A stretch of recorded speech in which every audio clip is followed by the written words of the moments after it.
Ja svojim iskustvom u mesnoj zajednici Gnjilan sam uradio igralište, ulice, samo zahvaljujući lokalnoj samoupravi i gospodinu gradonačelniku Vladanu Vasiću, javno preduzeće Komunalcu, direkciji.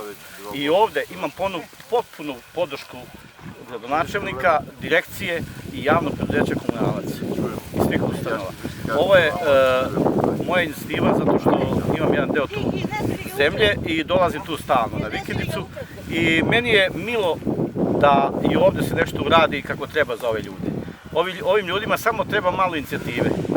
Oni su odmah bili aktivni i verujte mi, za 3 dana mi smo se sve dogovorili i prezadovoljan sam koliko su ljudi se odazvali. Oni danas imaju poljoprivredni posla, ali svi su to ostavili da bi mi ovaj put sanirali, malo da očistimo oko puta, a da od ponedeljka sutra kreće krpljenje rupa, jer ovaj put od Sopota preko 20 godina nije na njemu rađeno ništa.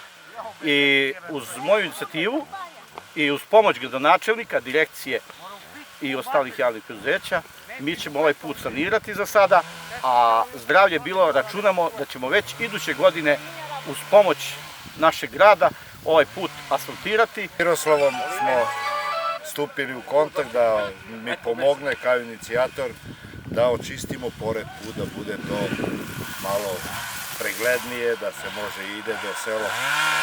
On je obezbedio trimer, obezbedio je gorivo, čovek angažovao se.